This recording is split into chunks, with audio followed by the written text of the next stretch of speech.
had arrived.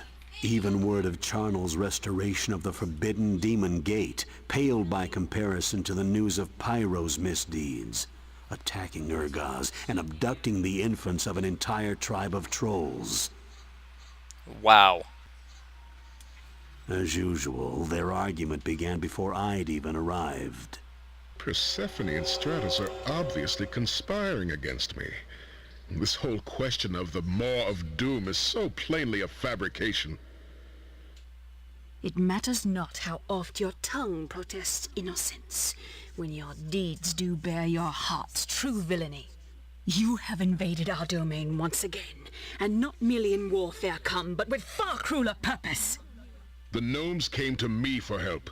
Apparently they are weary of your neglect and your incessant demands. Why should they continue to suffer for the comfort of savage and brutish beings like the trolls? I see only one savage and brutish being here. Come now, you mustn't forget me. Everyone wait. Haven't we all had enough of wars? No. If it was war they wanted, war they would get. Yeah, so for everyone that voted for Pyro, just to put things in perspective, he just kidnapped an entire tribe worth of children.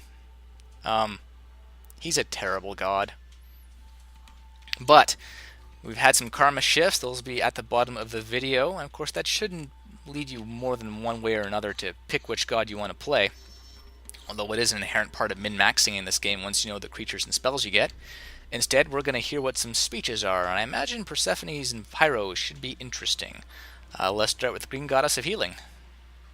Remaining on the defensive is a recipe for failure. Having won Stratos as an ally, at least for the time being, there can be no course but to strike Pyro and strike quickly. So, pretty clear cut there. We're going into Pyro domain to kick ass and take names. Rocks. It's this prophecy what's got everyone so worked up. Well, before we go off half-cocked, it's probably best to look into them forces of destruction a little closer. I think I know the way. Viewers, James isn't quite as dull as he lets on. He's the only one interested in looking at the prophecy at the moment. Interesting. We must force Pyro to overplay his hand before he becomes too powerful. Are you willing to take on the responsibility of defending Surta's keep?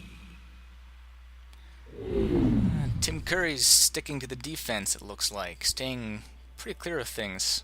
Defensive alliance with Persephone, Watchtower is now defending the keep. He's not really mixing it up. Let's see what you want, you terrible bastard. I am stronger than either tree-hugging Persephone or spiritless Stratos, but combined they may give me some trouble. It is time to appeal to James for help. Diplomacy. Honestly, don't remember that. Did not see it coming. So that leaves Charnel kind of out in his own if Pyro and James form an alliance. Then again, he's apparently wheeling and dealing with demon gods and demon realms for demons. Pyro will be in need of an ally, and I could use a pawn.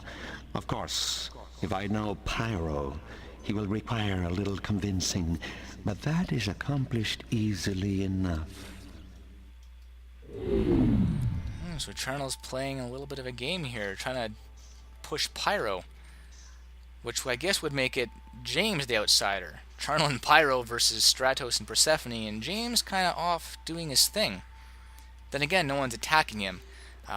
It kind of fits with the lore, though. James's minions are pretty much rock solid. I'm sorry, viewers. That was terrible. So, there we have it. Charnel fooling Pyro into an alliance, Pyro looking to James for help, Stratos playing D, and Persephone probably wanting revenge and, getting back that tribe full of children from the god of fire.